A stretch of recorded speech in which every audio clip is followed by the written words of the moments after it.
Recording में लगा के नहीं, चलो। तो ये जो लगातार हम 2 चैप्टर्स पढ़ेंगे एक के बाद एक, बहुत जैसे स्ट्रिंग और साउंड वेव के लिए बोला था ना कि बहुत ज्यादा वेटेज रखते हैं आईटी के एग्जाम के अंदर, सेम ऐसे ये भी। बस अंतर इतना सा है कि इन चैप्टर्स के अंदर जैसे ईएमएफ ईएमआई में, ईएमएफ चैप्टर के अंदर फॉर्मूले बहुत सारे, और यहीं पर पब्लिक मार्क्स खा जाती है।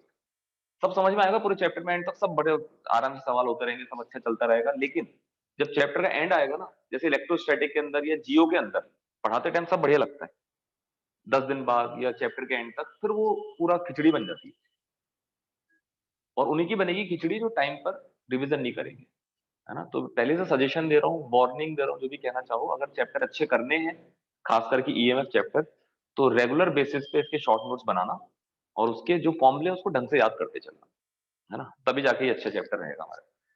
फुल फॉर्म क्या है भाई, बताओ? Electromotive force. Electromotive force. Electromotive, अरे यार गजब। इलेक्ट्रोमैग्नेटिक फील्ड एंड फोर्स, ना तो इलेक्ट्रोमोटिव है ना इलेक्ट्रोमैग्नेटिक वेव टाइप का कुछ है इसके अंदर।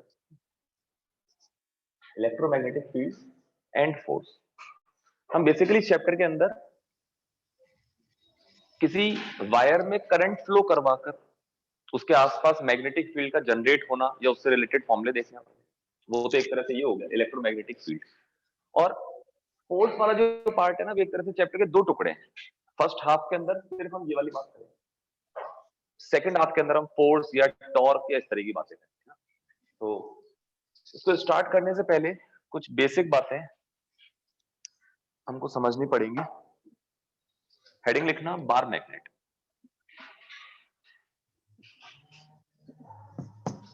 ये जो अनम्यूटेड है, नाम बताना इसका कोई भी ऑनलाइन में जल्दी से देख के। विश्रुत सोनी। विश्रुत, इसको निकालो। विश्रुत जी निकाल दें। सर अभी एंटर हुआ था, पता ही नहीं चला। अच्छा, बार मैग्नेट के लिए सिर्फ डायग्राम की अगर बात करें तो एक रॉड की तरह, और साथ साथ डायग्राम बनाते चलना, इसमें अलग से समझाने का कुछ खास है नहीं। यार भैया अगर ऐसे आवाज करते रहोगे तो नहीं पढ़ा पाऊंगा मैं। सर वो ज्वाइन करते ना तो शुरू में स्टार्ट में Yes, अपना sir. क्लियर अरे तो शुरू में यार 2 मिनट हो गए, अभी तक शुरू चल रहा है क्या? 2 मिनट से आवाज आ रही है। भानु है सर, कोई भानु। भानु प्रताप कौन है और ये? अंकित राज। थोड़ा सा अंकित टाइम राज, दूंगा। भानु प्रताप सिंह। हाँ, एक खोला मोबाइल में, तुम उनको एडमिन बनाता हूँ, एक को इनको फ्री करता रहना बैठे बैठे, है ना। जिसका जो मन करे निकाल देना तू, जिससे तेरी नहीं बनती हो ना। अंकित राज और भानु प्रताप, मैं एडमिन बनाऊंगा तुझे ला।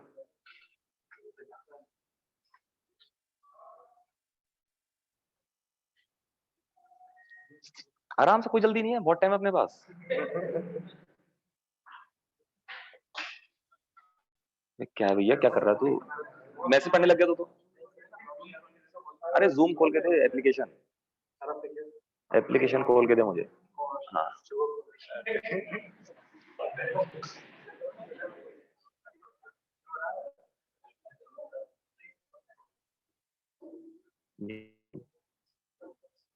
बच्चों 2 मिनट रुकना, ऑनलाइन वाले हैं ना। Yes sir. हाँ, इंतजाम कर रहा हूँ पहले तुम्हारा। Yes sir.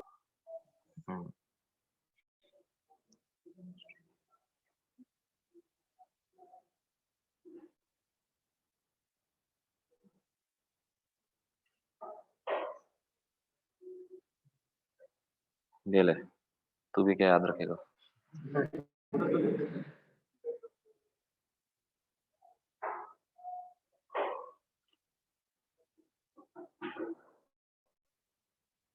मीटिंग्स में आते हैं, ये मीटिंग चल रही है।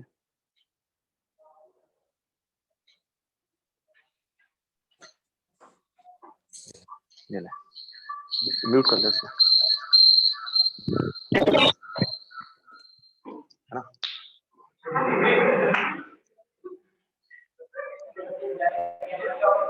अच्छा, इधर बंद हो गया क्या?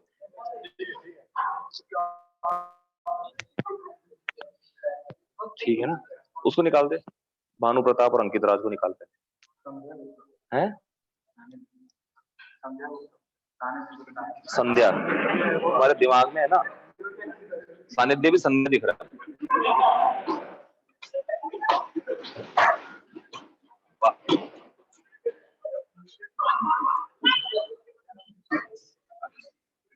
खुद रख ले ऐसी, हाँ, जरूरत पड़ेगी तो बता दो। मैंने बोला ना निकाल दो संध्या। तो मैग्नेट के दो पोल्स होते हैं, north pole south pole. Structure bar magnet का ऐसे बनाएंगे जैसे यहाँ पर दिख रहा है। अरे तुमको सुनाई तो दे रहा है ना, एक बार कंफर्म कर दो बस। Yes, बस sir. ऐसे। Yes, sir. अगर किसी बार मैग्नेट को नोट करते चलना साथ साथ, हम हवा में लटका दें किसी रस्सी की हेल्प से और उसको इक्विलिब्रियम में आने दें, तो जब वो इक्विलिब्रियम में आती है तो उसका जो नॉर्थ पोल है वो अर्थ के किस पोल की तरफ रहता है? नॉर्थ। और इसका जो साउथ पोल है वो अर्थ के साउथ पोल की तरफ रहता है। कुछ बच्चे जानते होंगे, कुछ बच्चों के लिए हो सकता है बिल्कुल अजीब बात होगी, सर हमने तो बचपन में उल्टा पढ़ा था, है ना। तो उल्टा उल्टा नहीं पढ़ा था। अभी के लिए जिनको नहीं पता है ना वो रट लो उसको थोड़ा टाइम के लिए, है ना। चैप्टर के एंड में एक टॉपिक आएगा अर्थ का मैग्नेटिक फील्ड नाम से, उसके अंदर ये चीज क्लियर हो जाएगी। किसी भी बार मैग्नेट को, और ये जो भी मैं पढ़ा रहा हूं बार मैग्नेट के अंदर, ये चैप्टर में कहीं काम नहीं आएगा, कहीं भी एक भी जगह, है ना, फिर भी पढ़ाना पड़ता है। नॉर्थ पोल साउथ पोल ये बार मैग्नेट, मान लो इसको ब्रेक कर दें, यहां से तोड़ दिया मैंने, तो अपने आप ही इसके जो पीसेस होंगे उसके अंदर पोल्स क्रिएट हो जाते हैं। देखना कौन अनम्यूटेड है जल्दी से। अंकित सर। अंकित निकाल दो। हमें यहाँ कर रखा है, मैंने इंतजाम कर लिया, बंदा रख लिया हमने।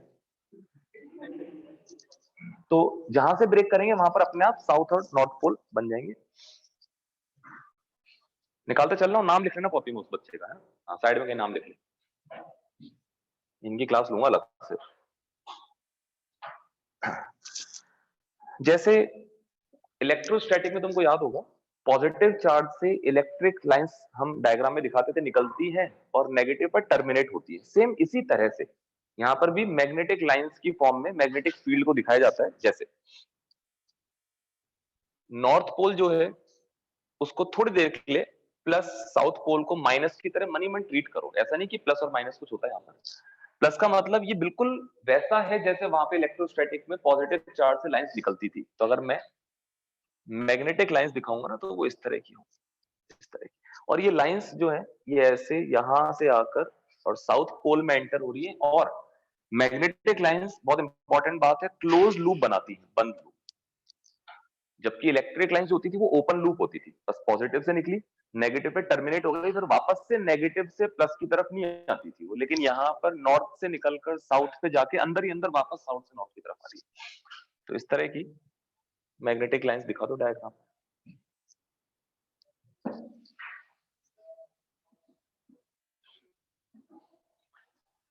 जैसे इलेक्ट्रोस्टैटिक में किसी सिंगल पॉइंट चार्ज और एक दूसरे पॉइंट चार्ज को कुछ डिस्टेंस r पे रखते थे तो आपस में फोर्स लगता था k q1 q2 by r²। इस तरह से यहाँ पर मान लो एक पोल है, सपोज ये एक पोल है। पोल के लिए एक टर्म डिफाइन की जाती है, स्मॉल m से डिनोट कर रहा हूं, इसको बोलते हैं pole strength. Pole strength, suppose इस पोल की पोल स्ट्रेंथ m1 है, एक दूसरा कोई पोल है किसी दूसरे मैग्नेट का, उसकी पोल स्ट्रेंथ m2 है, इनके बीच का सेपरेशन r। तो आपस में जो मैग्नेटिक फोर्स लगेगा F मैग्नेटिक, उसका मैग्नीट्यूड का फॉर्मूला वही वाले से रिलेट करना है ना। वहां होता था k q1 q2 r², k की जगह यहाँ कांस्टेंट दूसरा आता है, यहाँ कांस्टेंट आता है μ0/4 पाई। q1 q2 की जगह ये मासेस नहीं है, लिख दिया मैंने ना, पोल स्ट्रेंथ बोलते हैं इनको, बाय r²। नोट करते चले।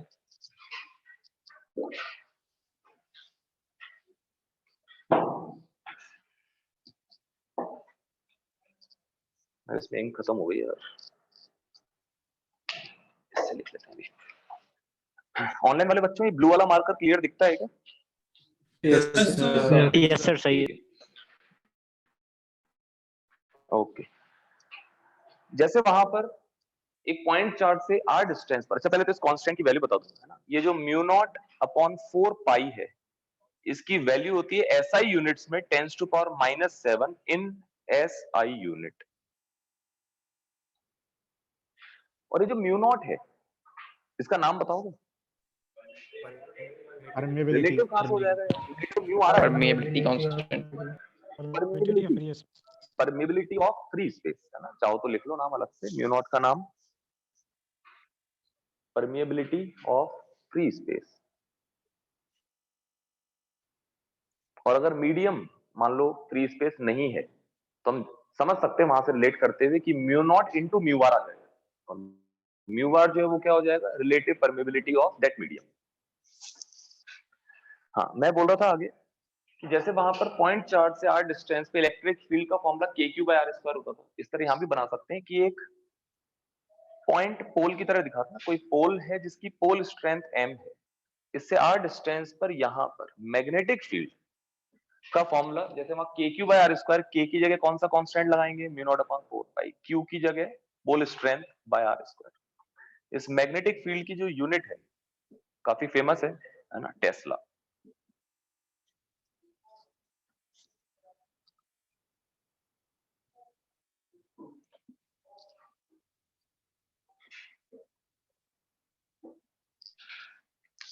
एक मिनट इसमें एक भरवा लेता हूँ ना।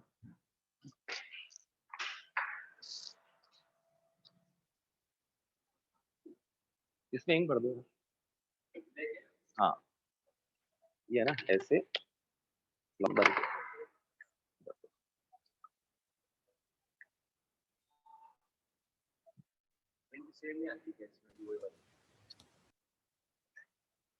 एक मिनट रुकना बच्चों ना।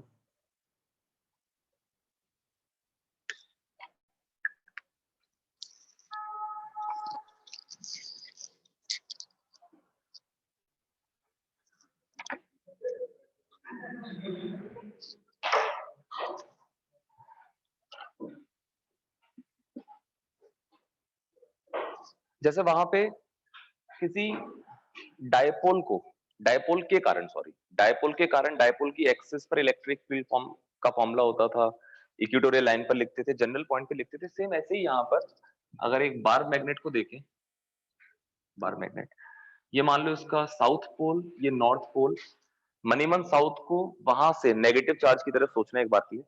तो जैसे वहां पे बार मैग्नेट डायपोल के लिए एक टर्म डिफाइन करते थे हम, डायपोल मोमेंट, सेम ऐसे ही यहाँ पर भी एक टर्म डिफाइन करेंगे, कैपिटल एम से डिनोट कर रहे हैं, है ना। इसका नाम क्या हो जाएगा? Magnetic dipole moment. ये एक वेक्टर क्वांटिटी होता है, इसकी डायरेक्शन बताओगे यहाँ पर, वहां से रिलेट करते हुए साउथ से नॉर्थ की तरफ, है ना। इसकी डायरेक्शन जो है वो लिख देते हैं अलग से, फ्रॉम साउथ टू नॉर्थ। इसका फॉर्मूला, इसका मैग्नीट्यूड वहां पर हम लिखते थे उन दोनों चार्जेस में से किसी एक चार्ज की वैल्यू इनटू उनके बीच का सेपरेशन, या लिखेंगे इन दोनों पोल्स में से किसी एक पोल की पोल स्ट्रेंथ इनटू आपस का जो भी सेपरेशन है, एल बोलते हैं। डायग्राम में एल दिखा देता हूँ, ये एल है। तो वहीं से रिलेट करके लिख रहे हैं चीजों को, और इसलिए इनको अलग से याद रखने की जरूरत नहीं। अगर हमको वहां वाले फॉर्मूले बिल्कुल क्लियर है तो आराम से फॉर्मूले बना सकते, अगर रिक्वायरमेंट हो कभी तो। वहां पर डायपोल की एक्सिस पर काफी ज्यादा डिस्टेंस पर अगर एक आर डिस्टेंस पर जाकर पॉइंट पी ले और कोई पूछता है यार मैग्नेटिक फील्ड कितना होगा, वहां होता था 2 kp/r²। यहाँ पर 2 k की जगह μ0/4π, p की जगह कैपिटल M अभी अभी डिफाइन किया था अपॉन r3। डायरेक्शन इस मैग्नेटिक फील्ड की रिलेट करना अगर जानते हो तो कर लोगे, नहीं तो परेशान होते रहोगे। बताओ, वहां होता था एक्सिस पर इलेक्ट्रिक फील्ड डायपोल मोमेंट की डायरेक्शन में होता था। इसका मतलब यहाँ साउथ से नॉर्थ की तरफ, इधर की तरफ। इक्वेटोरियल लाइन पर किसी पॉइंट पर काफी ज्यादा डिस्टेंस की बात चल रही है, यहाँ मैग्नेटिक फील्ड इधर की तरफ होगा, वहां होता था kp/r³, तो यहाँ हो जाएगा μ0/4π कैपिटल M/r³। बहुत बच्चों वाला चैप्टर है ये, अगर चीजों को याद रखना है तो। किसी जनरल पॉइंट पर यहां से थीटा एंगल पर किसी r डिस्टेंस पर यहां पर पता करना है, और मान लो फॉर्मूला याद नहीं है तो तरीका क्या होता था? कंपोनेंट, हम इसके डायपोल मोमेंट वेक्टर को बनाएंगे ऐसे m वेक्टर, उसके दो component m cos theta, m sin theta, और एक एक के कारण लिख लेंगे वहां पर, है ना। फिर भी अगर रिजल्ट याद हो तो बताओगे? वहां होता था kp by r cube bracket में 1 प्लस 3 cos स्क्वायर थीटा, तो यहाँ हो जाएगा k की जगह इतना। कौन अनम्यूटेड है देखना जल्दी से, करो फ्री, मत कर।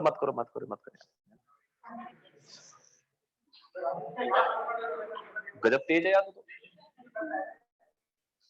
1 प्लस 3, वो सिर्फ डराने के लिए बोल रहा है ताकि वो जल्दी से अपने आप काम को सही कर ले। ऐसे निकालो, आ जाएगा तो अपने आप आ जाएगा, ग्रुप पे डाल देना कि आ जाए भैया। तो इन सारी बातों का सिर्फ एक जो रिजल्ट है ना वो ये है कि कुछ भी याद नहीं रखना है ये सब। इसका ये मतलब नहीं कि वो वाला भी याद नहीं रखना है ना।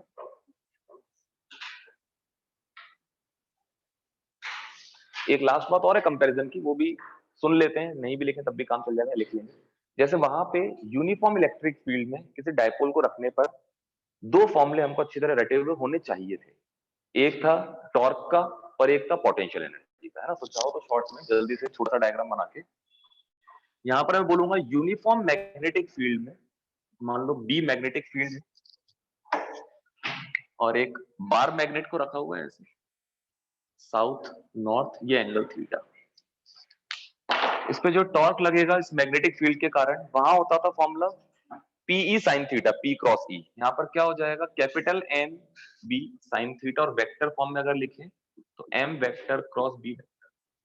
वहां पर इलेक्ट्रोस्टैटिक पोटेंशियल एनर्जी जिसको यू से डिनोट कर रहे थे, तो सिंबल तो वही है, ढंग से सुनना, सिंबल तो वही है, लेकिन इलेक्ट्रोस्टैटिक वर्ड नहीं बोलेंगे, क्या बोलेंगे, मैग्नेटिक पोटेंशियल एनर्जी। वहां होता था माइनस पी कॉस थीटा, यहाँ हो जाएगा minus M B cos theta, या इसी को लिख सकते हैं minus M vector dot B vector. ये तो खेल था कंपैरिजन का।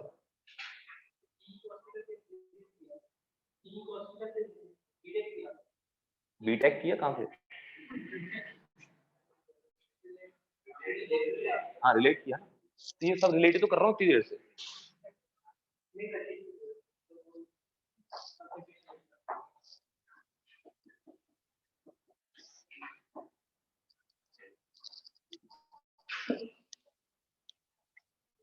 तो अब स्टार्ट करते हैं चैप्टर। सही मायनों में यहां से स्टार्टिंग होती है जो अब लिखने वाला हूं।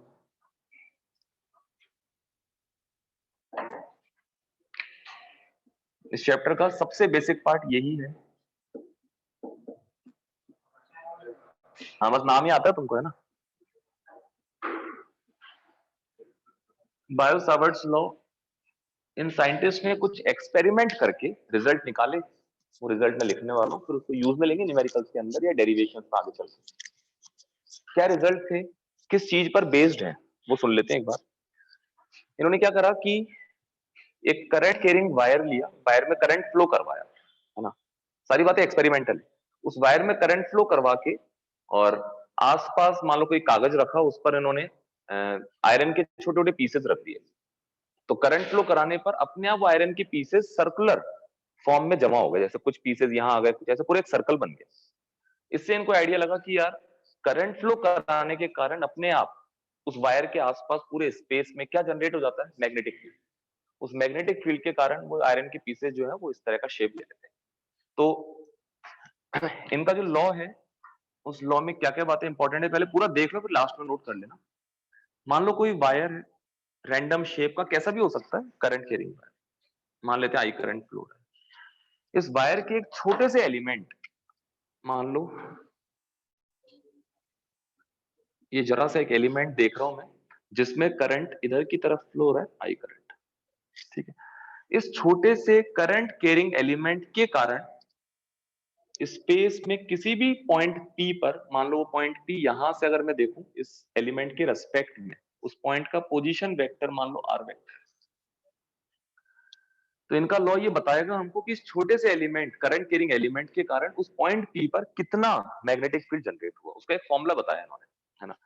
फॉर्मूले तक पहुंचने से पहले काम और कर लेते हैं। इस एलिमेंट के लिए करंट की डायरेक्शन में, करंट तो वेक्टर नहीं होता है, तो करंट की डायरेक्शन में दूसरा वेक्टर मैं अज्यूम कर रहा हूं इस डायरेक्शन में, उसका सिंबल है डीएल वेक्टर, जहां डीएल का मतलब होगा उस एलिमेंट की लेंथ, और वेक्टर किस डायरेक्शन में होगा, करंट की डायरेक्शन। अब लिखते हैं, पॉइंट P पर छोटे से एलिमेंट के कारण, है ना, एट लिखना स्टार्ट कर दो, point P small magnetic field. Online आवाज आ रही है ना? Yes, sir. Yes, sir. ठीक है। Small magnetic field dB due to small element dl। हम क्या लिख रहे हैं? पॉइंट P पर छोटे से एलिमेंट dl के कारण जो स्मॉल मैग्नेटिक फील्ड dB था, यहां लिख रहा हूं, वो dB प्रोपोर्शनल पाया गया फ्लो होने वाले करंट के। यही dB प्रोपोर्शनल पाया गया एलिमेंट की लेंथ के। यही dB प्रोपोर्शनल पाया गया साइन थीटा के, जहां पर थीटा है डायग्राम में देखो position vector of that point, और उस एलिमेंट के लिए जो dl वेक्टर था उनके बीच का ये एंगल जो है ये थीटा है। यही dB इनवर्सली प्रोपोर्शनल पाया गया r स्क्वायर के, जहां पर r डायग्राम में दिख रहा है आपको। इन सारी बातों को एक साथ क्लब करके लिखेंगे तो बोलेंगे dB is proportional to I into dl into sine theta by r square. ये साइन हटेगा तो एक कांस्टेंट आएगा, वही जो अभी तक हम यूज में लेते आ रहे थे बार बार, म्यू नॉट अपॉन 4 पाई। तो क्या फॉर्मूला बन गया? dB equals to mu naught upon 4 pi I dl sine theta by r square.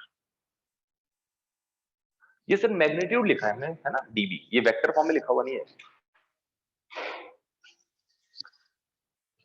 Vector form में इसको ऐसे लिखा जाता है, dB vector equals to mu naught I upon 4 pi bracket के अंदर r वेक्टर, एक सेकंड अंदर की तरफ आएगा ना तो r cross dl cross r आएगा, dl vector cross r vector by r cube.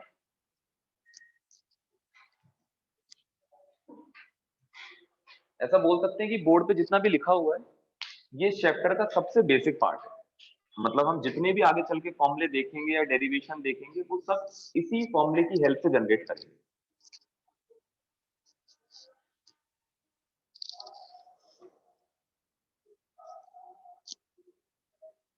तो चैप्टर की शुरुआत में पहला ऐसा फॉर्मूला जो हमको याद रखना पड़ेगा अब आगे के लिए, और बहुत सारे फॉर्मूले चैप्टर में, तो मुझे उम्मीद है कि उस मैग्नीट्यूड वाले फॉर्मूले में हर एक टर्म का मीनिंग क्लियर है। एक बार देख लो आराम से, किसी को क्लियर नहीं हो किसी टर्म का मीनिंग तो हाथों हाथ पूछ लेना भैया ना, ऑनलाइन ऑफलाइन कोई भी।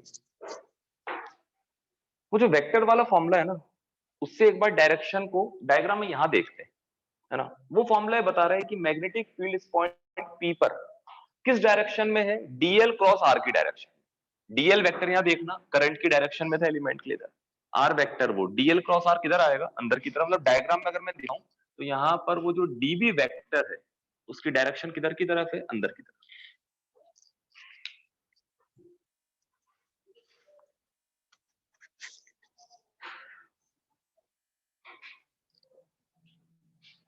हो गया?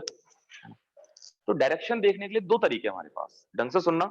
और ये, और वापस से एक बात और याद आ गई कि डायरेक्शन का भी बहुत बड़ा खेल है इस चैप्टर की बात करें, है ना। अपने बीच में ऐसे कई बच्चे होंगे आगे चल के जो कुछ तो डायरेक्शन के चक्कर में बार बार परेशान होते रहेंगे, और कुछ ऐसे होंगे जिनको एक बार में क्लिक हो जाएगा कि अच्छा है डायरेक्शन तो सर ने स्टार्टिंग में बता दी थी। तो वो स्टार्टिंग यही वाला पार्ट है जो मैं बोलने वाला हूँ। किसी छोटे से एलिमेंट, करंट कैरिंग एलिमेंट के कारण अगर मुझे मैग्नेटिक फील्ड की डायरेक्शन पता करनी तो दो तरीके में बोल रहा था। एक तो ये पूरा dl क्रॉस r जिससे हमने पता करा है यहाँ पर। एक दूसरा तरीका, जैसे मान लो ये मार्कर जो है ना, ये वो छोटा सा करंट कैरिंग एलिमेंट है, इसमें करंट ऐसे फ्लो रहा है मान लो नीचे से ऊपर की तरफ। तो अपने राइट हैंड के थंब को, राइट हैंड यूज में लेना है ना, राइट हैंड के थंब को करंट की डायरेक्शन में रखेंगे और अपने फिंगर्स को ऐसे घुमाएंगे। तुम्हारी फिंगर जिस सेंस में घूम रही है वो सेंस इस करंट कैरिंग वायर के कारण मैग्नेटिक लाइंस का सेंस होता है। जैसे राइट हैंड करंट की डायरेक्शन में थंब को रखा, फिंगर्स को घुमाओ ऐसे, मतलब इस एलिमेंट कारण आसपास मैग्नेटिक लाइंस, हम जानते हैं क्लोज लूप होती है, ये बताया था थोड़ी देर पहले, है ना। तो आसपास इस करंट कैरिंग एलिमेंट के कारण इस तरह का मैग्नेटिक फील्ड जनरेट होता है, इस तरह।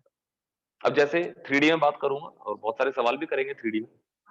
ये एलिमेंट यहां पर है, करंट ऐसे फ्लो हो रहा था, कोई पूछता है मुझसे कि यार इसके कारण, ये बोर्ड का प्लेन मान लेना है, इसके कारण यहाँ पर मैग्नेटिक फील्ड किधर की तरफ है,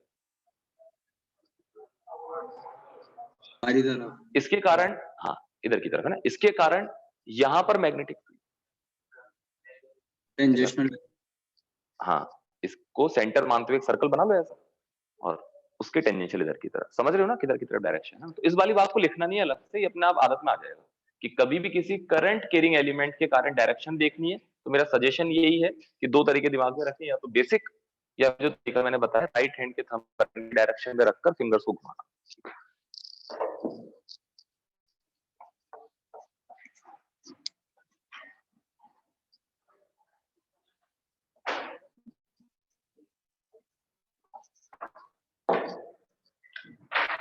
अब इसको कैसे यूज करना है ना, उसके लिए हेडिंग लिखना,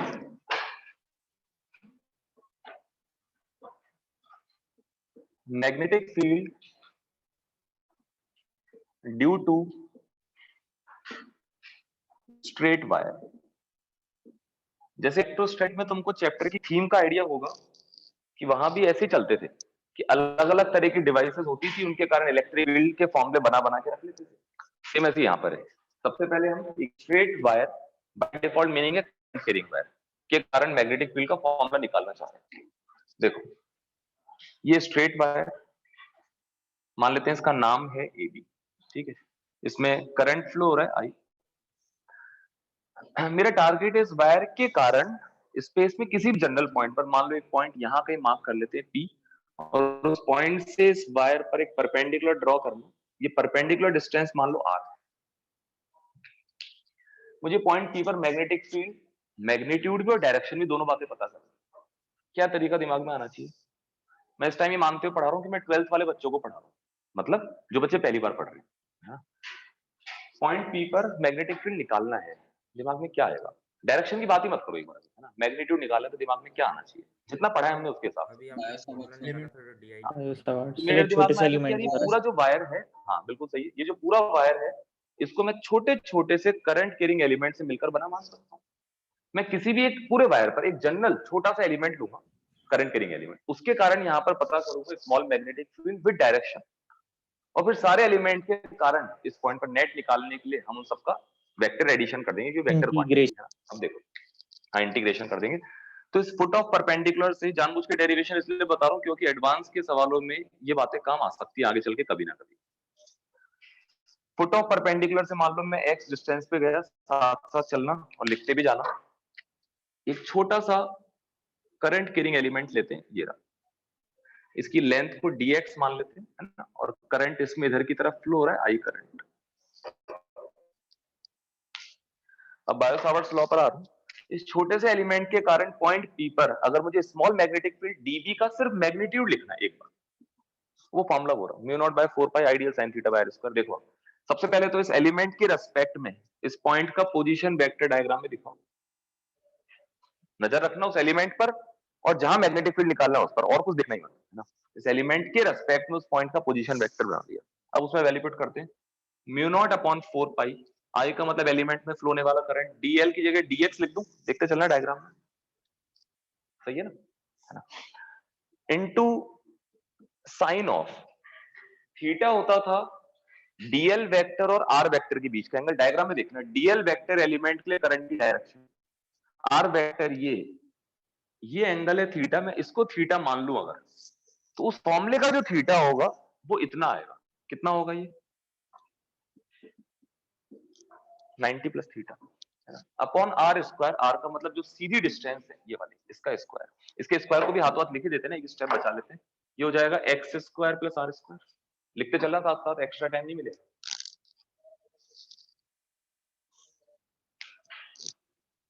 अब दिमाग में ये आना चाहिए क्या, ठीक है इस एलिमेंट के कारण तो हमने स्मॉल मैग्नेटिक फील्ड का मैग्नीट्यूड पता कर लिया, अब इस पॉइंट पर इसी एलिमेंट के कारण डायरेक्शन बताओगे, जो तुम्हारी इच्छा हो, डीएल क्रॉस आर से देख लो, या उस एलिमेंट में करंट ऐसे जा रहा है, उस फिंगर ऐसे इस तरह के सर्कल बने, है ना, तो उस एलिमेंट के कारण आसपास इस तरह के सर्कल, मतलब अंदर की तरफ आएगा, और डीएल क्रॉस आर से देखो, डीएल वेक्टर ये आर, ये डीएल क्रॉस आर किधर आ रहा है, अंदर की तरफ, मतलब यहाँ पर वो स्मॉल मैग्नेटिक फील्ड आया है अंदर की तरफ। एक बार चेक करना कि ए से बी तक जितने भी एलिमेंट ले रहा हूँ क्या सबके कारण बी पर अंदर की तरफ ही आ रहे हैं क्या? Yes sir. चेक कर लो Yes, आराम sir. से, तो तुम पाओगे कि हाँ सबके कारण अंदर की तरफ ही आ रहा है। किसी को लगता है कि नहीं आ रहा तो बताएं भाई, किसी को भी लगता हो कि नहीं आ रहा है। इसका मतलब जो मैंने db लिखा है, अगर हर के कारण db1 db2 db3 सब अंदर ही आ रहा है, तो जब वेक्टर एडिशन करूंगा तो सीधे सीधे जोड़ दूं, एक ही तो डायरेक्शन है। अगर रैंडम डायरेक्शंस में आते तो फिर हमको वेक्टर टाइप का एडिशन करना पड़ता, तो यहाँ तो सीधे ऐड कर दिया। अब बस इसको ढंग से अरेंज करना है। अब लफड़ा ये है कि इसके अंदर, पूरे के अंदर दो वेरिएबल है। कौन से? X and सिंगल वेरिएबल में कन्वर्ट कर लेते हैं। डायग्राम देखकर ऐसे लिख सकते हैं ना। अब थोड़ा स्पीड पकड़ते हैं। tan theta equals to x by r, x आ गया r tan थीटा, डिफरेंशिएट कर देते हैं, dx आ जाएगा r sec square theta d theta. आते हैं यहाँ पे कांस्टेंट टर्म को बाहर ले लेते हैं, म्यू नॉट आई अपॉन 4 पाई, ये बाहर आ गया। इंटीग्रेशन में तो अपने पास यहाँ पर cos theta with respect to x, नीचे x square plus r square, x की जगह रख देना r tan थीटा, dx की जगह r sec square theta d theta. क्या आएगा ये बताओगे? Mu naught I upon 4 pi integration, तो लिख ही लेते हैं यार, है ना। cos थीटा दिख रहा है कि ऑनलाइन वाले सर बस बच्चों यहाँ यहीं तक तक दिख रहा है बोर्ड पे? सर। कॉस्ट बस यहीं तक दिख रहा है। सर कॉस्ट थीटा दिख रहा हाँ yes sir, अब देखने लगा। अब तो दिख रहा होगा। Yes Yes sir. sir. ठीक है, cos थीटा dx की जगह रख दो, अपने आप खेलो ये वाला खेल, मेरे से उम्मीद मत करो, है ना। r sec square theta d theta upon, नीचे वाली टर्म में x की जगह रखूंगा तो r square sec square theta आ जाएगा। ये r sec स्क्वायर नहीं दिख रहा क्या अभी भी? सही है सर। दिख रहा है, ठीक है। रिजल्ट लिख रहा हूँ, फाइनली यहाँ पर लिख रहा हूँ ना, magnetic field at point P, वहां से देखते चलना मेरे साथ साथ अगर लिख रहे हो तो, mu naught I upon 4 pi r, इस r को बाहर लेकर आ गया। और तुम देखो सिंपल सिर्फ इंटीग्रेशन cos थीटा का with respect to theta, limit देखना ढंग से। ये डायग्राम थीटा मैंने डायग्राम में यहाँ पर ऐसे मेजर किया एंटी क्लॉकवाइज, है ना। अगर मैं एलिमेंट यहां से वहां तक वेरी करवाता हूँ तो थीटा जो कहां से कहां तक चेंज होगा। अगर एलिमेंट यहां लेता हूं तो थीटा इतना है, सपोज इसको मैं डायग्राम में थीटा 1 बोल रहा हूँ। अगर एलिमेंट वहां लेता हूं तो थीटा इतना है, सपोज मैं उसको थीटा 2 बोल रहा हूँ। बताओ कि लिमिट कहां से कहां तक लिखूंगा? -π/2 से π/2। माइनस थीटा 1 से plus theta 2, plus theta 2, minus theta 1 से प्लस थीटा 2। तो क्या फॉर्मूला आएगा भाई? cos थीटा का इंटीग्रेशन sin थीटा हो जाएगा ना, तो ये आ जाएगा sin theta 1 plus sin theta 2।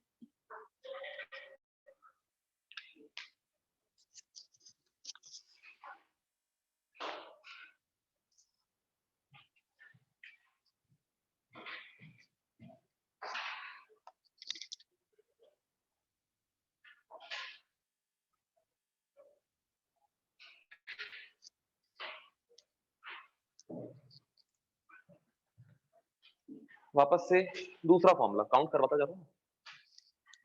पहला फॉर्मूला बायो-सावर्ट्स लॉ वाला, दूसरा formula straight wire, finite length का वायर है, फाइनाइट, अभी इनफाइनाइट वाला भी आया। और फॉर्मूले के अंदर अगर ढंग से देखें तो इंपॉर्टेंट बात है थीटा 1 थीटा 2 को समझना, बस बाकी तो ये तो आना ही है हर बार। क्या चीज है थीटा 1 थीटा 2, कैसे पता करेंगे? सुनना बिना बोर्ड पे देखे मेरी तरह। ये स्ट्रेट वायर था जिसमें करंट फ्लो हो रहा है, जिस भी पॉइंट पर मैग्नेटिक फील्ड बताना है वहां से उस वायर पर परपेंडिकुलर ड्रॉ करेंगे, ठीक है। उस पॉइंट को वायर के दोनों एंड से मिला देंगे, मिला दिया। अब इस जो परपेंडिकुलर लाइन है, यहां से ऊपर वाली लाइन को मिलाने वाला एंगल मान लो थीटा 1, नाम से कोई फर्क ही नहीं पड़ रहा, तुम देख लो थीटा 1 थीटा 2, अगर मैं इंटरचेंज भी कर दूं इसके अंदर, मान लो इनके नाम बदल दूं, तब भी फॉर्मूला यही आना है। तो ये अच्छी बात है यहाँ पर कि इस बात का फर्क ही नहीं पड़ रहा कि कौन सा थीटा 1 कौन सा थीटा 2। तो एक एंगल कौन सा है? उस परपेंडिकुलर लाइन से ऊपर जो एंड था ना, उसको मिलाने वाली लाइन का जो एंगल बन रहा है वो थीटा। दूसरा, उसी परपेंडिकुलर लाइन से नीचे वाली लाइन को मिलाने वाला जो एंगल बन रहा है वो क्या चीज है? थीटा 2। बस दिमाग में क्लियर रखना, एक एंगल हम तुम्हारी तरफ से देखने पर एंटी क्लॉकवाइज मेजर कर रहे हैं और एक एंगल हम क्लॉकवाइज मेजर कर रहे हैं, वो यहां से भी दिख रहा है, एक क्लॉकवाइज एक एंटी क्लॉकवाइज। बढ़े आगे।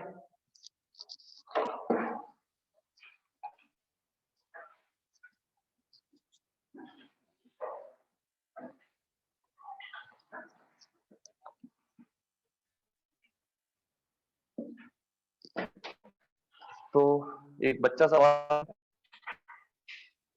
एक स्ट्रेट वायर करंट फ्लो हो रहा है इसमें 10 ampere,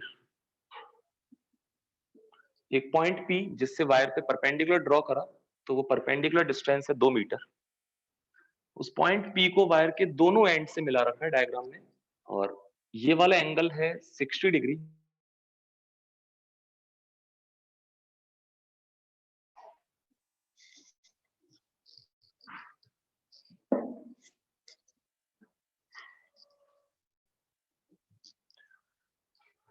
find the magnetic field at point P।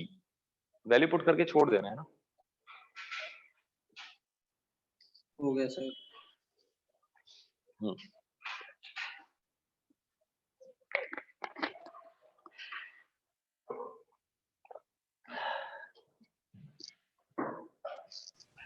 Find the magnetic field at point P। और इससे सिंपल नहीं मिलेगा ना, ये डायरेक्ट फॉर्मूला तो याद होना ही चाहिए। तो mu naught I upon 4 pi R bracket में sin 30 प्लस sin 60। बढ़े आगे? आगे बढ़ने से sir. पहले बस डायरेक्शन और बता दो, अं- और मैं नहीं भी पूछूं ना डायरेक्शन तो अपने आप दिमाग में हर सवाल में ले आना कि यार डायरेक्शन इधर की तरफ। अंदर तरीका अब वही वाला जो तरीका बताया था, वायर बड़ा वायर है उसमें भी चलेगा वो तरीका। बड़े वायर में स्ट्रेट वायर होना चाहिए, बड़े वायर में करंट की डायरेक्शन में राइट हैंड के थंब को रखो, ये रख लिया, फिंगर्स को घुमाओ, इस वायर के कारण आसपास मैग्नेटिक लाइंस ऐसे होंगी। अब बताओ इस पॉइंट पे किधर की तरफ होगा? इनसाइड अंदर द की। प्लेन। हाँ अंदर, बिल्कुल सही है। यहां पूछते तो बाहर की तरफ, बाहर, यहां पूछते तो यहां, राइट साइड। समझ रहे हो ना? 3D में इतना तो सोच पा रहे हैं आराम से, है ना? Simple Yes. बात है। ठीक है भाई।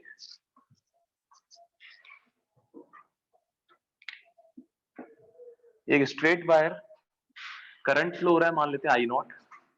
जिस पॉइंट पर मैग्नेटिक फील्ड बताना है वो पॉइंट थोड़ा सा नीचे बनाना है यहां पर, और उस पॉइंट से वायर वाली लाइन के अलोंग, क्योंकि वायर तो वहीं तक है बस, इस वायर को मैं डॉटेड लाइन से आगे बढ़ा रहा हूं, एक परपेंडिकुलर ड्रॉ करते हैं तो परपेंडिकुलर डिस्टेंस है आर नॉट। इस पॉइंट को वायर के दोनों एंड से डायग्राम में ऐसे दिखा रखा है मिलाते हुए। ये एंगल है 30 डिग्री और वो बड़ा वाला एंगल जो है वो है 60 डिग्री। ध्यान रखना, एक एंगल क्लॉकवाइज मेजर करना है, एक एंगल एंटी क्लॉकवाइज मेजर, उस बात को दिमाग में रखना। डायग्राम बना के सेम वही सवाल, find magnetic field at point P।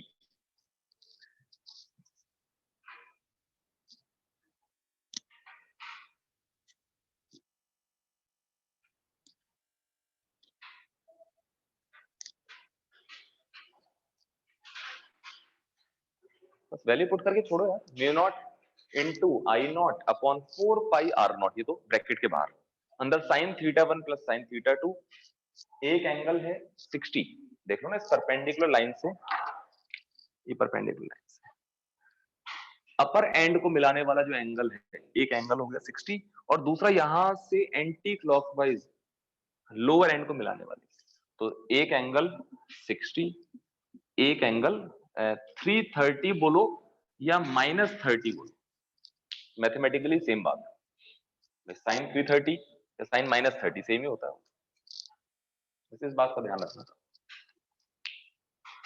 बढ़े आगे।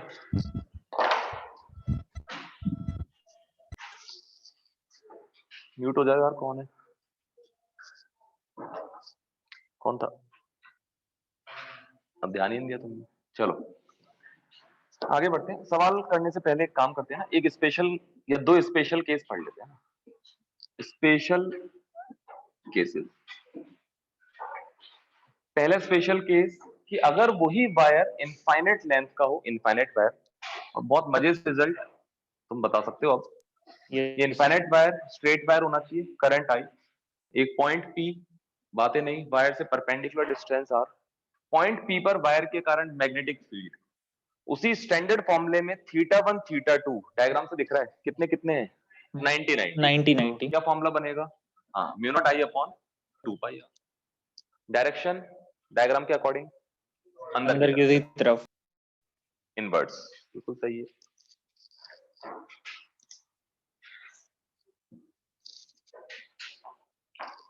और ये जो पहला स्पेशल केस है ये बहुत ही ज्यादा इंपॉर्टेंट है इस चैप्टर के पॉइंट ऑफ व्यू, इस चैप्टर के पॉइंट ऑफ व्यू से, अगले ईएमआई चैप्टर के पॉइंट ऑफ व्यू से रिजल्ट तो बहुत बुरी तरह से रटा हुआ होना चाहिए। चाहे तुम एक बार के लिए वो बेसिक फॉर्मूला भूल जाना, mu naught I upon 4 pi sin theta 1 sin theta 2, पर ये मत भूलना। दूसरा special case semi infinite wire, meaning सिर्फ इतना सा है कि एक एंड तो इंफिनिटी तक है, दूसरे एंड की पोजीशन हमको पता है। और इस वाले स्पेशल केस में भी स्पेशल पोजीशन की बात कर रहा हूं कि जो फाइनाइट पोजीशन पता है ना, इसके ठीक सामने पॉइंट P मार्क करना है r परपेंडिकुलर डिस्टेंस पर। यहां पर मैग्नेटिक फील्ड बताओगे थीटा 1 थीटा 2 क्या होंगे? एक 0 और एक 0 0 और 90। हाँ 0 और 90, तो क्या आ जाएगा? म्यू नॉट आई अपॉन 4 पाई।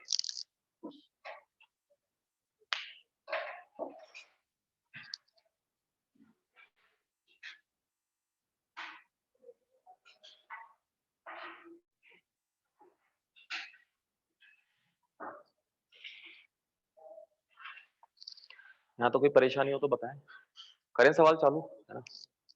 सवाल मतलब इन पर बेस्ड। सर एक डाउट था। हाँ बताओ भाई। तो सर अगर वायर मूव करेगी तो तब भी फील्ड यही होगा?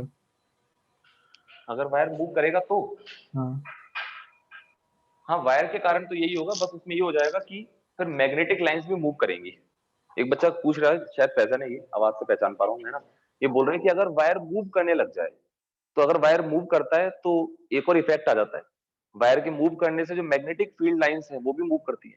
और जब भी स्पेस में मैग्नेटिक लाइंस मूव करती हैं, थोड़ा उसका डर लगे कुछ बच्चों को, तो इंड्यूस्ड इलेक्ट्रिक फील्ड आता है। पर अभी उस बारे में चर्चा करने का कोई मतलब नहीं, वो एक टॉपिक आएगा अलग से, है ना? फैजन ठीक है?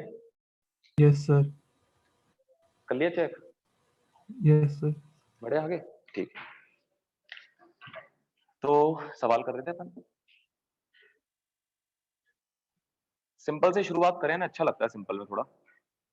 एक इनफाइनाइट वायर, करंट फ्लो हो रहा है आई, इसके पैरेलल एक और इनफाइनाइट वायर इसी बोर्ड के प्लेन में, उसमें भी करंट सेम डायरेक्शन में आई। दोनों वायर्स के बीच में सेपरेशन मान लेते हैं 2d। मैं अलग अलग पोजीशंस मार्क कर रहा हूं इस बोर्ड के प्लेन में, है ना? तुम उन पोजीशंस में मैग्नेटिक फील्ड विद डायरेक्शन मुझे बताओगे। जैसे एक पॉइंट ए इस राइट वाले वायर से d डिस्टेंस उधर की तरफ राइट साइड पर, एक पॉइंट दोनों वायर्स के बिल्कुल बीच वाला पॉइंट बी इस वायर से d डिस्टेंस पर, है ना? और एक पॉइंट यहाँ पर पॉइंट सी इस वायर से d डिस्टेंस। बिल्कुल सिंपल क्वेश्चन है। Find the magnetic field at each given point.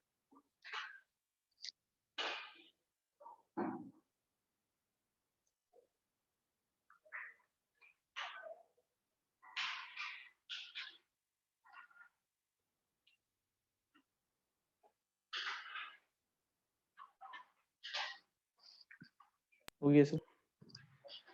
ठीक,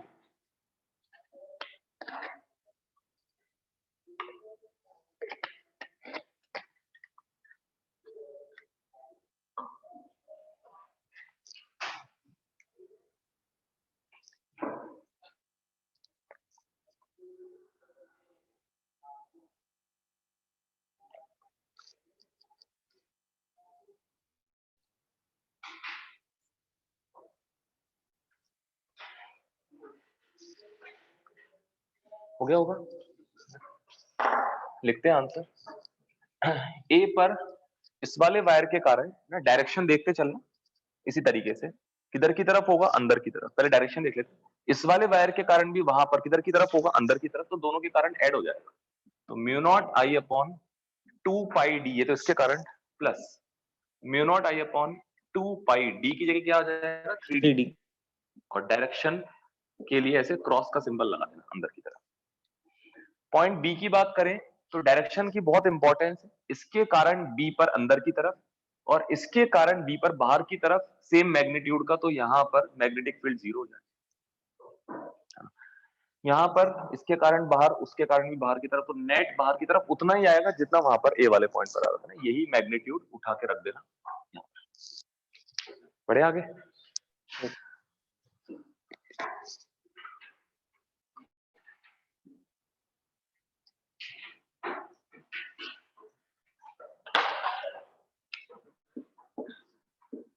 एक इनफाइनाइट वायर वाई एक्सिस के अलोंग रखा हुआ है,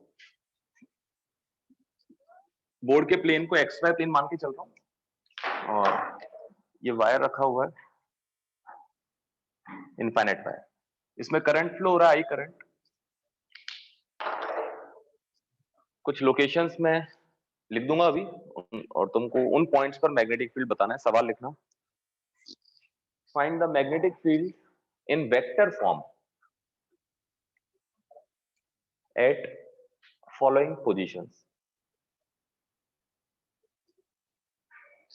find magnetic field in vector form at following positions. कुछ पोजीशंस मैं अलग से लिख रहा हूं, है ना, यहां लिख देते हैं। पहली पोजीशन जहां पर मैग्नेटिक फील्ड बताना है D, 0,0। Second 0, 0, D। Third D, D, D।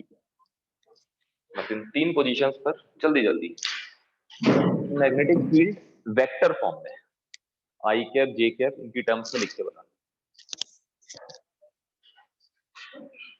Speed का खेल है, बस स्पीड और थोड़ा सा डायरेक्शन के बारे में सोचना।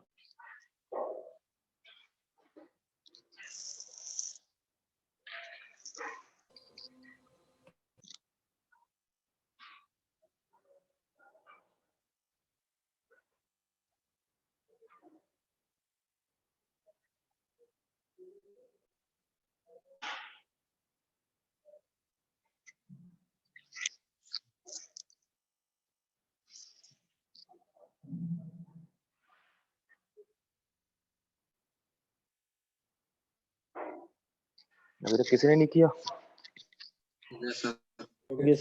कर लिया।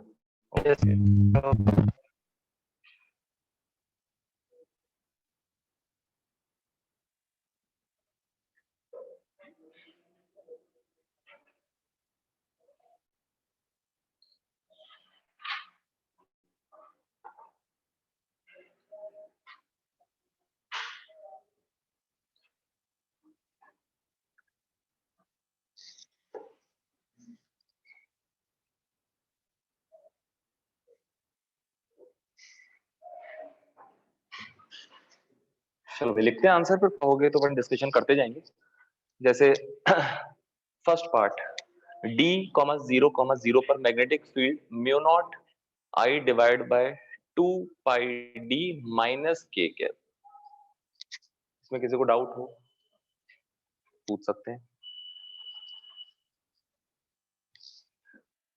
0, 0 D पर mu naught I upon 2 pi D I cap. इसमें डाउट हो तो पूछें ऑनलाइन। और तीसरी जो लोकेशन थी यहाँ लिख देते हैं, थर्ड वाली लोकेशन पर magnetic field mu naught I upon 2 pi √2D, है ना, और D, D, D उधर I cap minus K cap 1/√2 I cap. ये वाला क्यों सही है? उधर 1/√2 नहीं आएगा। सर वो रूट तो कॉमन थ्री लेंगे। हाँ थर्ड वाला जो आप लिख रहे थे शायद रूट 3 आएगा। एक बात ताली, बहुत शानदार चीज बताई बच्ची ने। क्या बताया? वो बोल रही है कि ये थोड़ी डिफाइन कर रखा है कि अंदर प्लस के है बाहर प्लस के है, ये कह रही हो ना, इसलिए तो ताली बजा रहा हूं।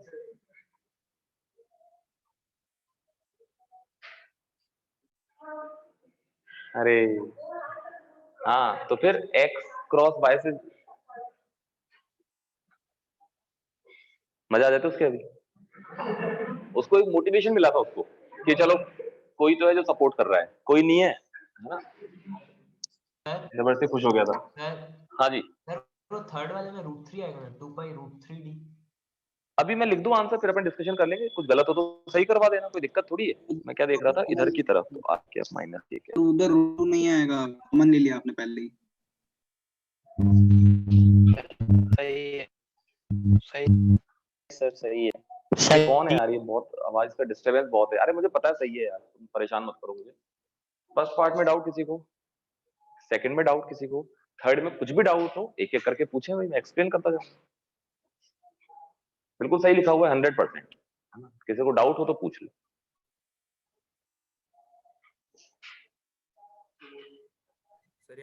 क्या बता? अच्छा डायरेक्ट, चलो पहले डायरेक्शन समझाया तो, है ना, पूरा ही समझाया तो थर्ड वाला पार्ट। ये वायर जो है ना, इसको यहाँ हवा में लेकर आते हैं एक बार। ये ओरिजिन था, X direction, Y direction, Z direction. ढंग से सुनना, रिपीट नहीं कर पाऊंगा। ये वाई एक्सिस के अलोंग वायर में करंट ऐसे जा रहा था। मुझे जिस पॉइंट पर मैग्नेटिक फील्ड पता करना, उस पॉइंट पर पहुंचते हैं एक बार। ये ओरिजिन था, D comma D comma D, यहाँ पर आ गए। उस पॉइंट से इस वायर पर एक परपेंडिकुलर ड्रॉ करूंगा, ओरिजिन पर नहीं, वायर पर। तो वायर पे परपेंडिकुलर ड्रॉ करूंगा तो ये लेंथ आएगी √2d। समझ पा रहे हो? तो इस इनफाइनाइट वायर के कारण आर परपेंडिकुलर डिस्टेंस, जहां पे आर का मतलब √2d है, यहां पर मैग्नेटिक फील्ड की वैल्यू, डायरेक्शन की बात नहीं कर रहा हूं, वैल्यू है μ0I/2πr, ये लिखा हुआ, जहां पर आर की जगह √2d। अब जो यहां पर मैग्नेटिक फील्ड है, मैग्नीट्यूड तो है इतना।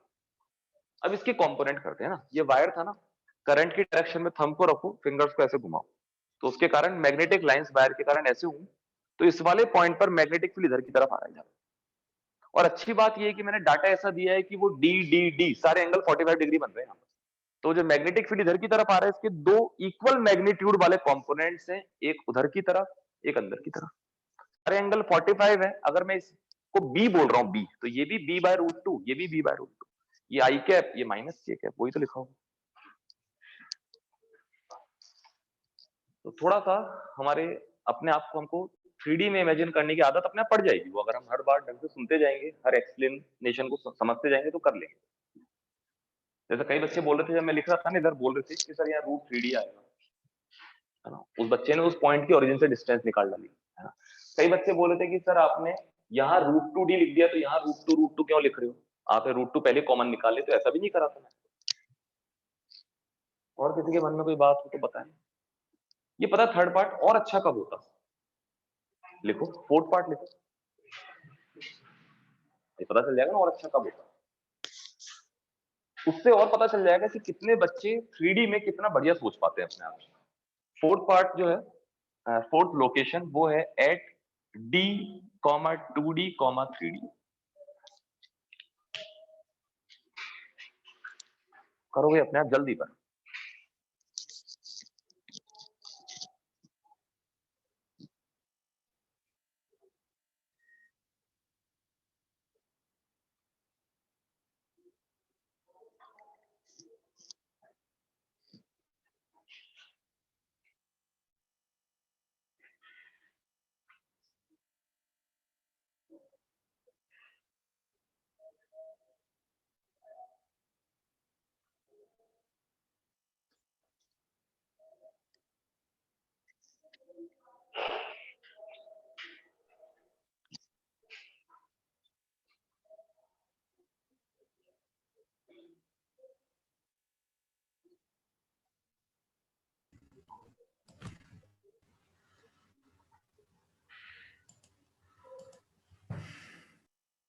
अरे म्यूट हो जाना, कौन है ये?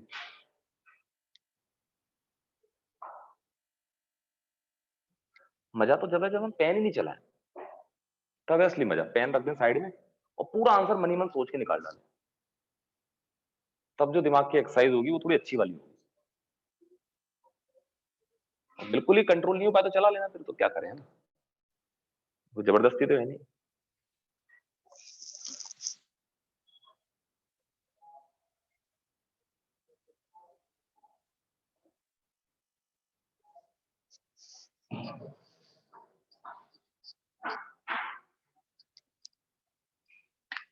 लिखते हैं फोर्थ पार्ट का answer. Magnetic field vector μ0I/2π√10d। सही है यहाँ तक? Yes sir. ब्रैकेट में, D/√10। अरे मैं सोच लेंगे यार, मुझे भी तो कर लेंगे। 3/√10 I cap -1/√10 K cap. Yes sir. ये आंसर होना चाहिए। नहीं आया तो परेशान मत होना, है ना, कोई दिक्कत नहीं, छोड़ देना सवाल को, चलता है इतना। सर वो 3/√10 कैसे है, बस वो बता देंगे क्या? डायरेक्शन अभी बताऊंगा, पूरा बता दूंगा बेटा, ये पूरा ही बताऊंगा। सिर्फ 3/√10 नहीं, 1/√10 ही बताऊंगा, सब बताऊंगा।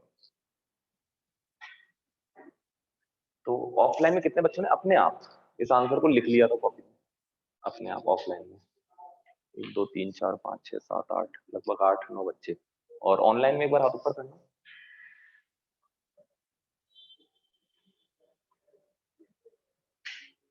कितने? 30। चलो ठीक है। हाँ भाई, सबसे पहले तो किसी को इस बात में डाउट हो कि जिस पॉइंट पर मैग्नेटिक फील्ड पूछा जा रहा है वहां पर मैग्नेटिक फील्ड का मैग्नीट्यूड इतना है, इस बात में डाउट? कंपोनेंट की बात ही नहीं कर रहा, उस पॉइंट पर नेट मैग्नेटिक फील्ड इतना है मैग्नीट्यूड। इसमें किसी को डाउट हो? बिना शर्माए ऑनलाइन कोई भी, अनमोल, अनमोल, ओ अनमोल, बताइए कहाँ है? हाँ, किसी को कंपोनेंट की जो वैल्यूज है इसमें डाउट हो? 3/√10 में डाउट किसी को? डाउट है? ये वो वायर था, बोर्ड पे लिखूंगा नहीं, डायरेक्ट बताऊंगा, है ना? ये वायर था, ये ओरिजिन था, डी 2D 3D, वहां से वायर पे परपेंडिकुलर ड्रॉ करा, एक ट्राइंगल बना रहा हूं, ये और ये है 3D, ये है डी, ये है √10D, है ना? ये वाला एंगल थीटा मान लेते हैं, ये वाला, ऐसे समझाता हूं तो, ये वाला, है ना? और उस पॉइंट पर इस वायर के कारण मैग्नेटिक फील्ड है, ये जो उस ट्राइंगल का हाइपोटेनस था ना, इसके परपेंडिकुलर इधर की तरफ। इस मैग्नेटिक फील्ड के दो कंपोनेंट करूंगा, एक आई कैप, एक माइनस के कैप। अब देखना, वो जो ट्राइंगल था यहां दिखा रहा हूं, ये हाइपोटेनियस, ये बेस मान लो, ये परपेंडिकुलर, ये एंगल थीटा था, तो इस ट्राइंगल का ये जो एंगल है 90 माइनस थीटा होगा, तो ये वाला एंगल इस बी वेक्टर का इस लाइन के साथ एंगल थीटा हो जाएगा। तो उस बी का इधर कंपोनेंट बी कॉस थीटा, उधर बी साइन थीटा, तो बी साइन थीटा आई कैप और बी कॉस थीटा माइनस के कैप, मतलब उधर साइन थीटा वाला, इधर कॉस थीटा वाला। तो ये लिखा हुआ है साइन थीटा, ये लिखा हुआ है कॉस थीटा, उस ट्राइंगल को देखते हुए। थीटा ये था ना, तो कॉस थीटा कितना हो जाएगा? D divide by √10D, sine theta हो जाएगा 3D डिवाइड बाय √10D। हो सकता है अकेले ने समझा हो मैंने, बढ़े आगे।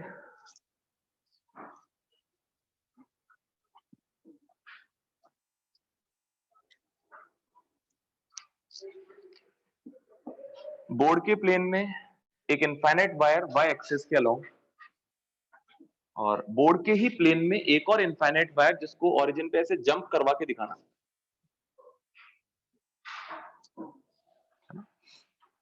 इसमें करंट फ्लो हो रहा है I1 पॉजिटिव x की तरफ, इसमें ऊपर की तरफ करंट फ्लो हो रहा है I2। इस डायरेक्शन को x मान के चलना है।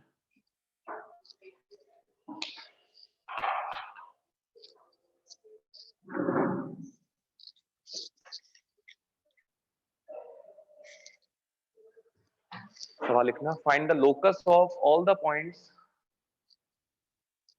50% जनता तो ऐसी बाहर, तो नाम लोकस से ही, अरे लोकस तो हमको आता ही है। Find the locus of all the points at which resultant magnetic field is 0।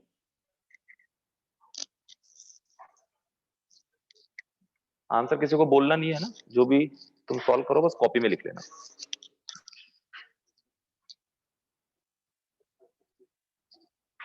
क्यों कर दो?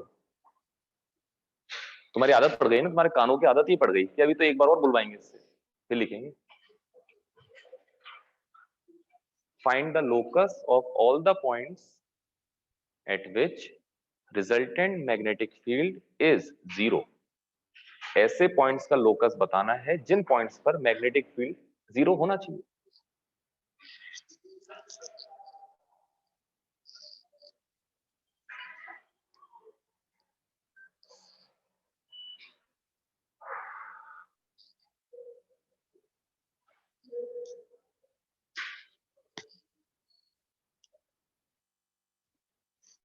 हो गया सर। ठीक है,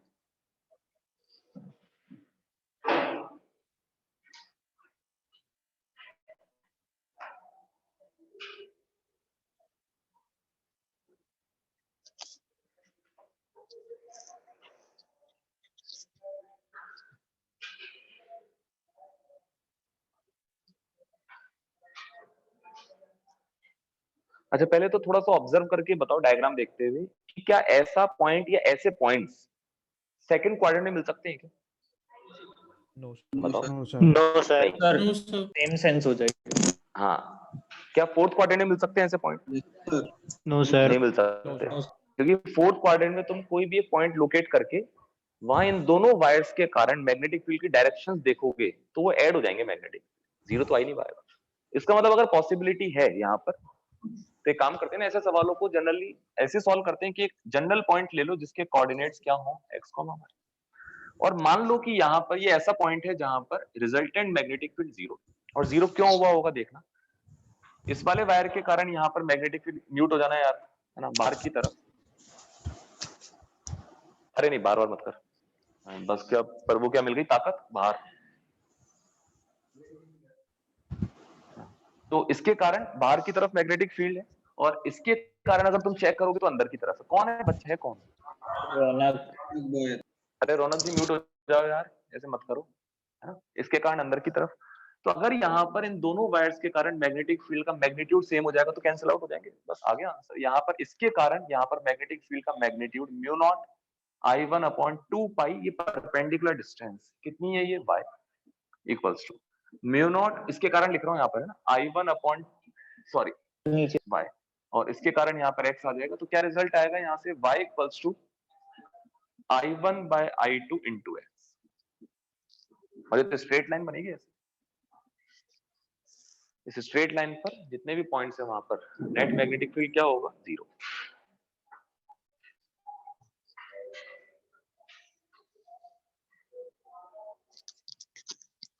हो गया।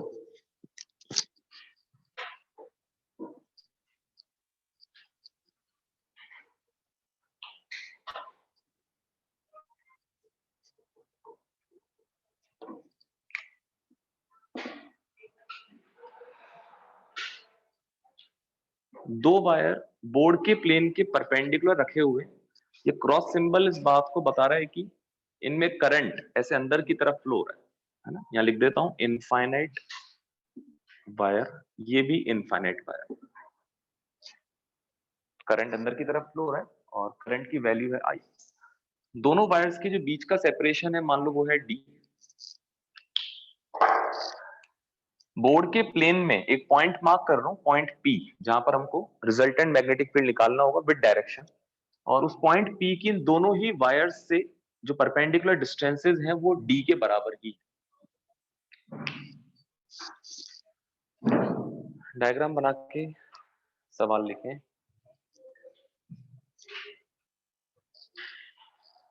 Find the resultant magnetic field at point P। Kumar love के लिए एक बार और, फाइंड द, नहीं हो गया,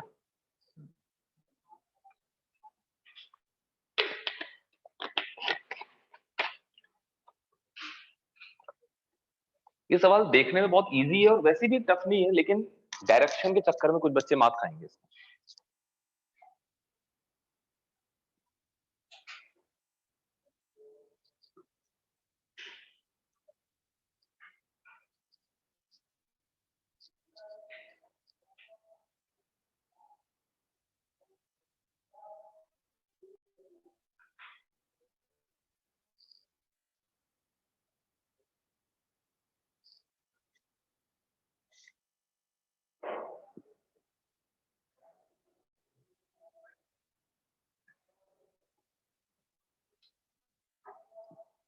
अरे भैया कर लिया आपने, क्या आंसर है?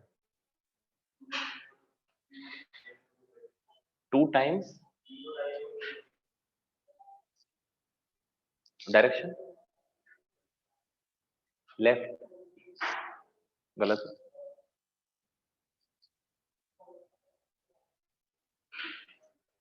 कहा भी था मैंने कि मिस्टेक होने के पूरे चांस होते हैं इसमें, और ऐसा नहीं कि हम कुछ जानते हैं, सब जानते हैं। अभी सॉल्यूशन बताऊंगा तो बड़ी आराम से कि हाँ सर ये तो हम भी कर सकते थे ऐसा। तो चलो कॉपी में झांकते हैं।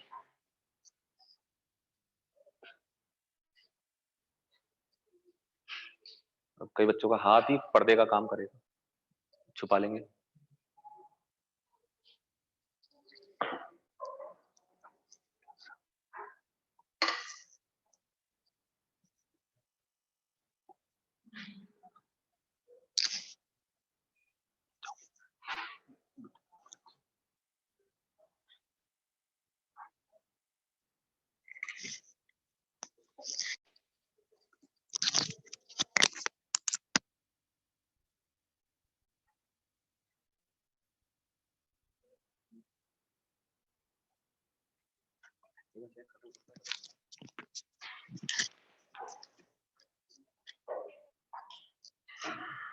स्टार्ट करते हैं देखना।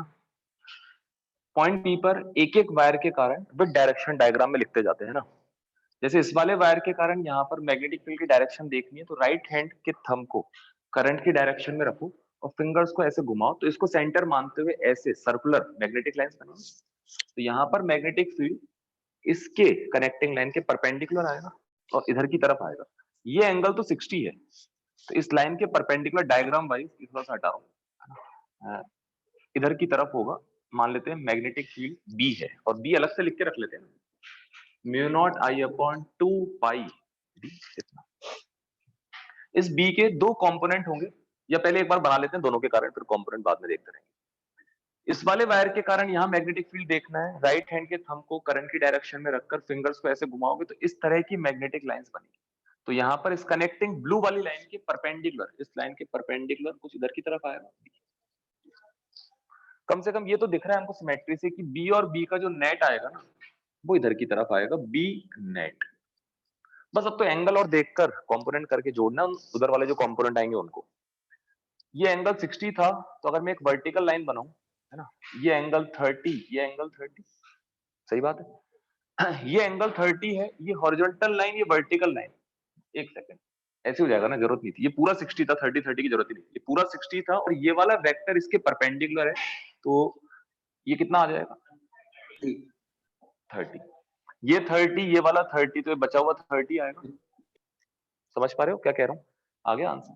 बी का कंपोनेंट बी कॉस 30, नीचे बी साइन 30, ऐसे उस बी के भी दो आएंगे, वो ऊपर नीचे वाले कट जाएंगे और नेट जो आएगा ना, ये आएगा बी रूट 3 हो गया। जहां पर बी क्या है अलग से लिखा हुआ है। किसी को भी डाउट हो अभी भी तो जरूर पूछे भाई, ऑनलाइन ऑफलाइन कोई भी। तेजस्वी है ना, किसके साथ आ गया था आंसर? विद डायरेक्शन है ना, सिर्फ मैग्नीट्यूड नहीं, डायरेक्शन भी। ठीक है, बहुत अच्छी बात है। और जिनका नहीं है वो एक बार अपनी गलतियां देखो, क्या हम एंगल नहीं पता कर पा रहे, क्या हम डायरेक्शन वो थंब वाले तरीके से गलत देख रहे हैं क्या? उन गलतियों को आगे मत रिपीट कर। सर एक बार डायरेक्शन देखना। है आगे, हाँ बताओ क्या सर एक बार डायरेक्शन देखना, एक बार और बता दीजिए। डायरेक्शन और बताऊं? जैसे एक वायर ये था ना, इसके कारण यहाँ पर मैग्नेटिक फील्ड की डायरेक्शन देखनी है, तो राइट हैंड के थंब को करंट की डायरेक्शन में रखेंगे, फिंगर्स को ऐसे घुमाएंगे, तो ऐसा फील करो कि एक सर्कल का सेंटर ये है और इसके चारों तरफ इस तरह की लाइंस बना लो। ये मैग्नेटिक लाइंस है, मैग्नेटिक लाइंस। तो इस वाले पॉइंट पर मैग्नेटिक फील्ड इसी तरह से बनाते बनाते एक सर्कल यहाँ बनाओ, तो इधर की तरफ आएगा।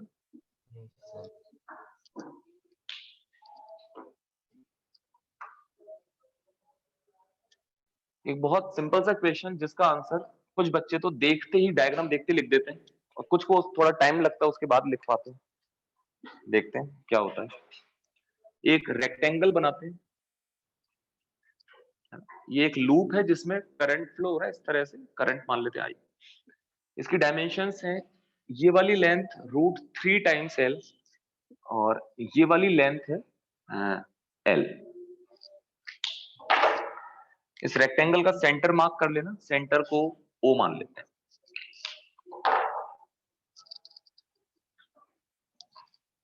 Find the magnetic field at point O. बोलेगा कोई भी नहीं, कॉपी में आंसर लिख सकते हो। फिर बोल रहा हूँ, दो तरह के बच्चे पाए जाएंगे, एक बहुत समझदार जो डायरेक्शन को ध्यान में रखते हुए डायरेक्ट ही आंसर लिख देंगे, एक वो जो पहले सॉल्व करेंगे फिर आंसर तक पहुंचेंगे। Find the magnetic field at point O. बता भी पॉल क्या आंसर आया? 0। एक कहानी सुनाता हूँ। एक मछुआरा था, उसको मछली पकड़नी होती थी पर मछलियां पकड़ में नहीं आती थी, तो वो क्या करता था, मछलियों को कहानी सुना सुना के उनको अपने जाल में फंसाया करता था। मछलियां चली आती थी, उनमें से एक मछली तू है, मछुआरा मैं। मैंने बहुत जोर दे दे के तुमको फंसाने की कोशिश की है कि दो तरह के बच्चे होते हैं, बहुत समझदार। तो मनी मन सोच रहा था ये आंसर लिखते टाइम, चलो अपन तो उस कैटेगरी में आते हैं, है ना, जो समझदार वाली है।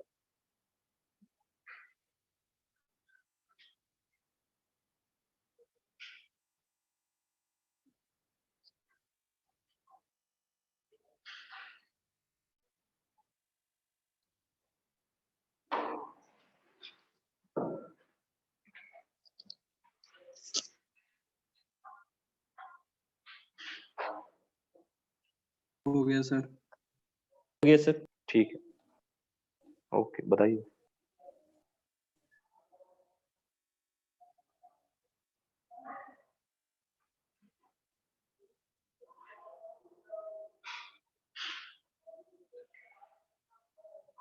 हो गया सर।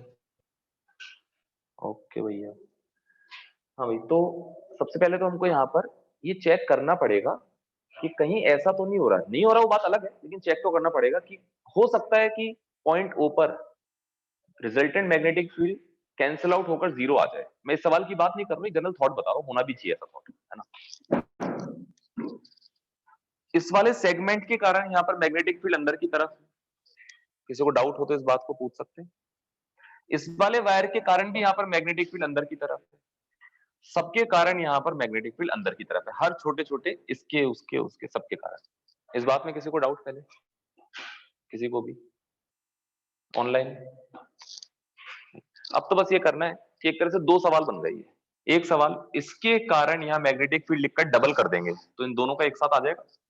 फिर इन दोनों में से किसी एक के कारण लिख के डबल कर देंगे, तो लिख देता हूँ आंसर। इसके कारण वहां लिखना होगा तो म्यू नॉट आई अपॉन 4 पाई, ये परपेंडिकुलर डिस्टेंस हो जाएगी √3l/2, और ब्रैकेट में sin θ1 प्लस sin θ2, तो ये एंगल कितने कितने बनेंगे 30-30, तो sin 30 कितना हो जाएगा 1, है ना, प्लस इन दोनों में से किसी एक के कारण म्यू नॉट आई अपॉन 4 पाई, ये परपेंडिकुलर डिस्टेंस l/2, और ये हो जाएगा √3/2 इंटू 2। ये पूरा जो आएगा, क्या गलत है क्या, सही है ना? मल्टीप्लाई बाय 2 भी होगा। यस सर, दोनों मल्टीप्लाई बाय 2। सर टोटल का हाँ, होल मल्टीप्लाई बाय 2। मल्टीप्लाई 2। इस पूरा, हाँ, इस पूरे का यहाँ तो नहीं करा था ना, हाँ, पूरे का इंटू 2 करें। अब सही है ना? Yes sir.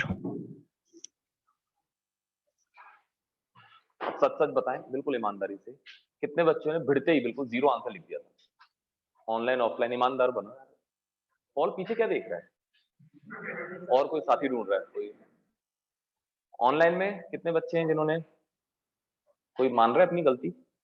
कोई नहीं मानता। मान रहा है एक बच्चा? अच्छा चलो ठीक। किसी के मन में कोई बात हो इस सवाल से रिलेटेड तो पूछे। बढ़े आगे, चलो।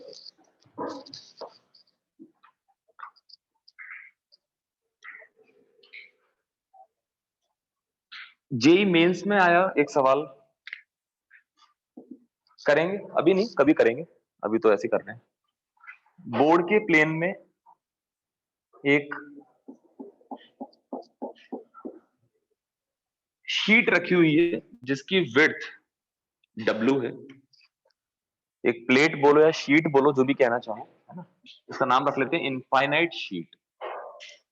इसकी हर डायमेंशन इनफाइनाइट नहीं है, इसकी जो ये लेंथ बोल सकते हो एक तरह से, ये इनफाइनाइट है, इसकी विड्थ जो है वो तो फाइनाइट है कुछ ना कुछ। तो ये शीट ऊपर भी इंफिनिटी तक, नीचे भी इंफिनिटी तक। इस शीट की सरफेस के अलोंग ऐसे करंट का फ्लो हो रहा है।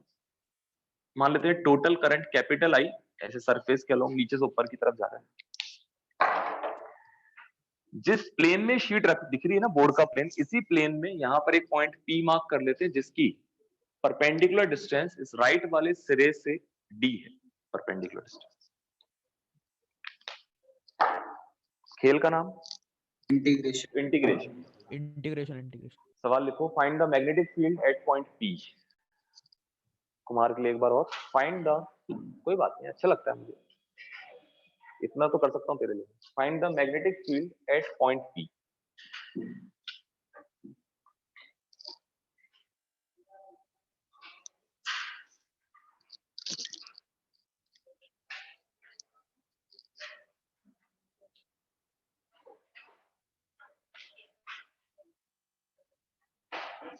हो गया सर। हो गया सर। ठीक, ओके भाई, बहुत अच्छी बात है। स्पीड बनाओ यार अपनी, है ना। जैसे ऑनलाइन वाले बच्चे कुछ तो बहुत खतरनाक है, तुम जानते भी हो उनको, वैसी स्पीड बनानी है सबको ही।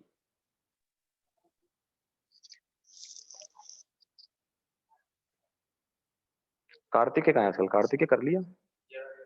अच्छा यही है क्या? कौन है कार्तिकेय? अरे मैं तो जानता ही नहीं था यार, मास्क हटा। ओके ठीक। एक और कौन था ना, श्रिश? श्रीज Yes, कहाँ है sir. भाई? Yes, sir. ऑनलाइन है क्या? Yes, ठीक sir. है, कर लिया सवाल? Yes, sir. ओके, ठीक।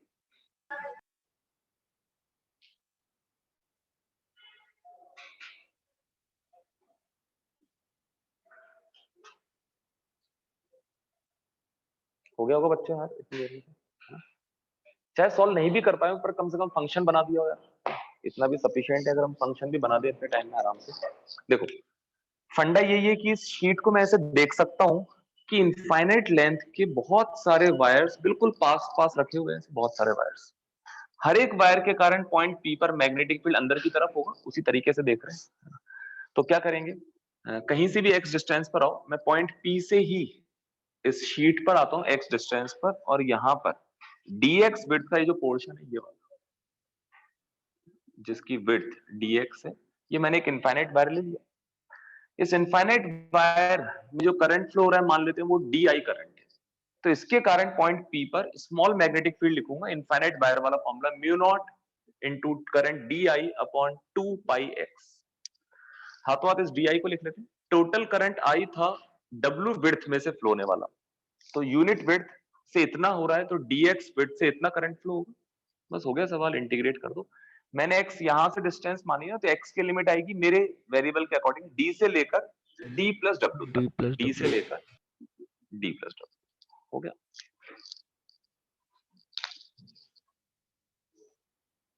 अच्छा एक बात बताओ, अगर यही पॉइंट P इस प्लेन में नहीं होकर देखना कहां पर होता, इस विड्थ का जो मिड पॉइंट है यहां से W/2 वहां से बाहर आते हैं d डिस्टेंस पर, यहां हवा में यहां होता पॉइंट P,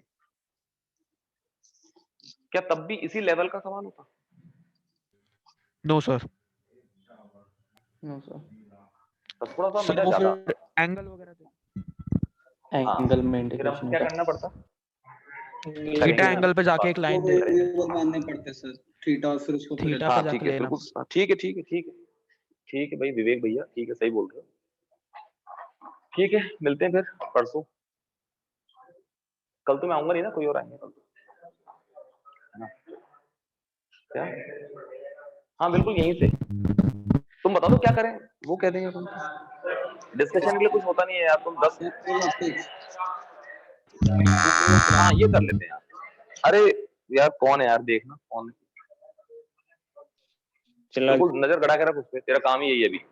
हाँ तो एक काम कर लेते हैं, सही कह रहे हो, कल के लिए अपन है ना उनसे बोल देता हूँ एरर पढ़ा देना। एरर में पूरा डिटेल में पूरा, मतलब एरर क्या होती है, एरर का फॉर्मूला कैसे बनाते हैं, बिल्कुल धीरे धीरे पढ़ाएंगे बच्चों की तरह आराम से, ना कोई जल्दीबाजी नहीं होगी। सर और अगर टाइम रहा उनके पास, एक सेकंड तुम्हारी बात भी सुनता हूँ, मेरी बात सुनिए एक बार। अगर टाइम रहा उनके पास, हाँ सब पढ़ा देंगे, सिग्निफिकेंट फिगर भी पढ़ा देंगे, एरर भी पढ़ा देंगे, और अगर टाइम रहा तो उनसे बोल दूंगा वर्नियर कैलिपर स्क्रू गेज भी, जितना टाइम रहा उसके हिसाब से कुछ तो पढ़ा देना, है ना। पर पहला टारगेट कल का रख लेते हैं, सिग्निफिकेंट फिगर्स और एरर की के बारे में सारी जो बेसिक बातें वो कवर करना।